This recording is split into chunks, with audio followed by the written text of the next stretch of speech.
उन्होंने भी समाज में हर तरह से समाज में समय दिया और समाज को हमेशा जगाने का काम किया।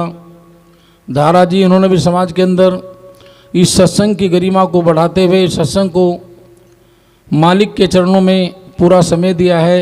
जितने भी लोग दूर दराज से इस मालिक के चरणों में बैठे उन सभी लोगों ने सद्गुरु के चरणों में अपना कीमती अनमोल समय देकर के इस मालिक के चरणों में अपने जीवन को गदगद किया है, अपने जीवन को सफल किया है। तो सद्गुरु की प्यारी सत्संगत, ये वो समय है, सुबह का जो समय होता है मालिक के चरणों में समर्पण का समय होता है। भजन और बंदगी जितनी भी हम लोग करते हैं मालिक के चरणों में करते हैं, सद्गुरु के चरणों में करते हैं। हमें जीने का अधिकार, रहने का अधिकार, खाने का अधिकार, पीने का अधिकार, सोने का अधिकार, नाना प्रकार के जितने भी हम अपने जीवन में सुख भोगते हैं वो केवल मिले हैं संतों के संत सद्गुरु रविदास महाराज के चरणों से मिले हैं, स्वामी समनदास महाराज के चरणों से मिले हैं, परम पूजनीय बाबा साहब भीमराव अम्बेडकर की कलम से हम लोगों को मिले हैं। अभी मौर्य जी ने जिक्र किया था, उसके ऊपर तो मैंने एक्सप्लेन नहीं करूँगा क्योंकि न जाने कितने लोग रजी में बैठ कर के सुनते हैं, घरों में बैठ के सुनते हैं और लाउड स्पीकर के माध्यम से जो भी प्रचार किया जाता है वो खुला और ओपन किया जाता है। ऐसा ना किसी को शब्द बुरा लग जाए, हम नहीं चाहेंगे। सतगुरु साहिब किसी के कानों में अगर संगत की आवाज़ जाती है, मालिक के वचनों की आवाज़ जाती है, सतगुरु के चरणों से जो भी आवाज़ जाती है, किसी के कानों को बुरी लगे, किसी के हृदय को चोट लगे, मालिक के चरणों में अरदास करते हैं सतगुरु साहिब जो भी मालिक के चरणों में जुड़े वो पूरा जुड़े, श्रद्धा से जुड़े, लगन से जुड़े और मालिक के चरणों में समर्पण भाव से जुड़े। गुरु की प्यारी सत्संगत जो भी सतगुरु के चरणों में समर्पण भाव से जुड़ता है उसके न जाने कितने बिगड़े कामों को सतगुरु साहिब पूर्ण कर देते हैं। धन की इच्छा लेकर के आते हैं तो धन भी देते हैं सतगुरु साहिब, औलाद की इच्छा लेकर के आते हैं औलाद भी देते हैं सतगुरु साहिब, नाना प्रकार की खुशियों से सतगुरु साहिब उसके घर को सजा देते हैं, रंगीन कर देते हैं, उसकी ज़िंदगी में इतनी खुशियां भर देते हैं सतगुरु साहिब जो समेट भी नहीं पाता। लेकिन वो किसको मिलेंगी? जो मालिक के चरणों में जुड़ जाता है। अभी साथ जी ने जिक्र किया था, ये जो गंदगी कटती है केवल मालिक के चरणों में बंदगी करने से कटती है, और जो मालिक के चरणों में बंदगी काटता है, मालिक के चरणों में बंदगी करता है, गंदगी काट लेता है। तो गुरु की प्यारी सत्संगत, संतों के संत सतगुरु रविदास महाराज ने जितनी भी साकी, जितनी भी वाणियाँ लिखी हैं, जो भी मालिक के चरणों से निकलने वाले शब्द हैं वो इस मानव के कल्याण के लिए हैं। इस कल्याण के लिए सतगुरु रविदास महाराज ने धरती के ऊपर आज से 642 साल पहले, 43 साल पहले आकर के संसार के अंदर इस भोली भाली जनता को, हमारे इस वंश को, कुल को रोशन किया। और रोशन करने के बाद में जो हमारे अंदर दरिद्रता थी, जो हमारे प्रति लोगों के भाव, हीन भावनाएं जुड़ी हुई थी, सतगुरु रविदास महाराज ने आकर के धरती के ऊपर अवतरित होने के बाद में हमारे समाज को, हमारे कुल को रोशन करने का काम किया। आज सतगुरु स्वामी समनदास जी महाराज ने स्वामी समनदास महाराज के रूप में देह रूप धारण किया। ज्ञान भिक्षुक जी महाराज से शिक्षा दीक्षा लेने के बाद में समाज को जगाने का काम किया और पूरा आजीवन अपना हमारे कुल को, हमारे वंश को, हमारे बच्चों को, हमारे परिवार को, हमारी बहनों को, हम सभी को जगाने का महाराज स्वामी समनदास जी ने काम किया।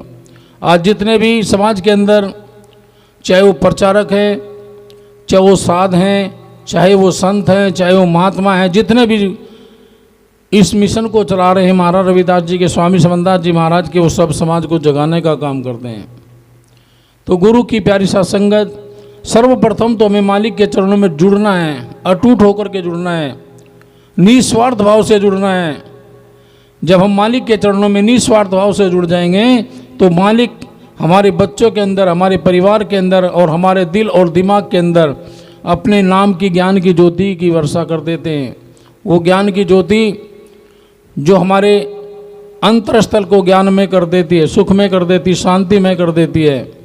तो गुरु की प्यारी सत्संगत, संतों के संत सद्गुरु रविदास महाराज ने हमारे समाज को, हमारे कुल को जन्म लेने के बाद में जगाने का काम किया है। परम पूज्य बाबा साहब भीमराव अम्बेडकर ने भी न जाने कितनी यातनाएं सही, कितने जुल्म सहे, कितनी व्यंग भरे शब्दों को सहन किया। परम पूज्य बाबा साहब अम्बेडकर ने 4 बच्चों को कुर्बान किया। बाबा साहब अम्बेडकर ने, स्वामी समनदास महाराज ने पूरे जीवन को हमारे समाज को जगाने के लिए समर्पण कर दिया। तो हम भी कुछ दायित्व बनता है, हमारा भी कोई दायित्व बनता है। हम स्वयं तो जाग ही गए हैं, अगर हमारे पास में रहने वाला कोई पड़ोसी है तो उसको भी गुरु के नाम का ज्ञान बताना जरूरी होता है।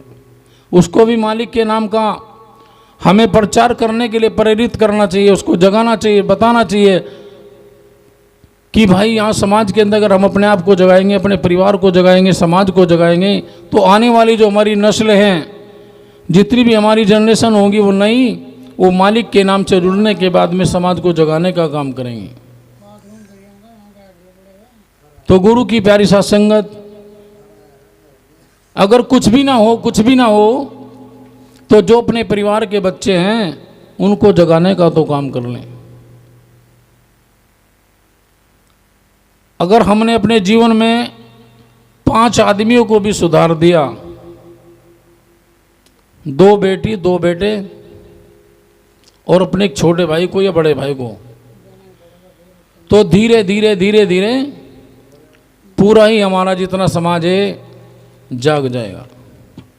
तो सतगुरु की प्यारी साथ संगत, हमें जो भी कुछ करना मालिक के चरणों में करना है, सतगुरु के चरणों में करना है, और अपने मालिक के चरणों में समर्पण भाव से ही हम सेवा कर पा रहे। तेलूराम जी और राकेश जी,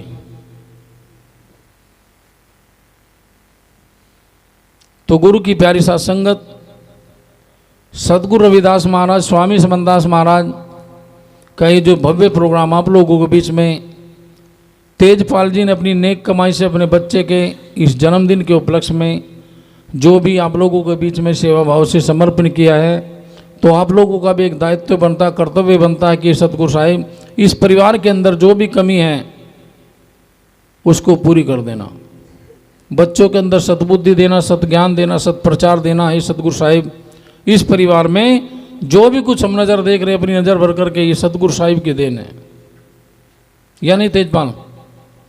ये सब गुरु का देवा है। वरना इस महंगाई के ज़माने में आदमी को अपने घर के अंदर एक बाथरूम बनाना भी कठिन हो जाता है, 4 या 5 बच्चों को पढ़ाना कठिन हो जाता है। लेकिन जब सतगुरु की असीम कृपा होती है वो रास्ते खोलते चले जाते हैं। कहा भी संतों ने, अगर हम मालिक में विश्वास करते हैं, सतगुरु में विश्वास करते हैं, तो सतगुरु साहिब हमारे लिए पहाड़ों में भी रास्ते खोल देते हैं। पहाड़ों में रास्ते खोल दिए हैं। जब हमारे बच्चे पढ़ रहे हैं, लिख रहे हैं, विद्वान हो रहे हैं, अच्छी कॉलेज को अंदर पढ़ रहे हैं, एजुकेशन की लाइन से हमारे बच्चे टच हैं, तो हमारे बच्चों के अंदर विकास है। जब बच्चों के अंदर विकास होगा बुद्धि का, तो कहीं भी जा सकते हैं, कहीं भी आ सकते हैं। तो गुरु की प्यारी साथ संगत, मालिक के चरणों में जो भी जुड़ गया, मालिक के चरणों से जो भी बंद करके रह गया, वो रास्ते को ना भटके। अगर रास्ता भटक गए तो कहीं भी रास्ता नहीं मिलेगा। सबसे उत्तम जो कार्य होता है, अपने गुरु को नमन करना, सुबह बच्चों को उठना, बच्चों को दिशा देना, दिशा देने के बाद में महाराज की जोत बत्ती में अपने बच्चों को धीरे धीरे जब हम बताएंगे, सिखाएंगे। अगर कोई बच्चा हमारा आउट भी चल रहा है, विशेषकर पिताजी सत्संगी है, बेटा नहीं है, उसको बताना चाहिए हमें। अगर वो प्यार से मानता तो प्यार से बताएं, किसी संगत में ले जा कर के उसको सिखाएं, किसी संत के माध्यम से उस बच्चों को बताएं कि महाराज जी के माध्यम से आप लोगों को अपने जीने का ढंग मिल जाएगा। क्योंकि संतों में जब किसी बच्चे का आवागमन हो जाता है तो उसकी बुद्धि चेतन हो जाती है। तो गुरु की प्यारी साथ संगत, हम कहीं भी रहें, किसी भी स्थान पर रहें, किसी भी संगत में रहें, लेकिन अपने मालिक के चरणों में समर्पित रहें। क्योंकि बंदगी से ही हमारी गंदगी कटती है। जब गंदगी कट जाती है तो रास्ते खुलते चले जाते हैं। राकेश जी आ जाओ।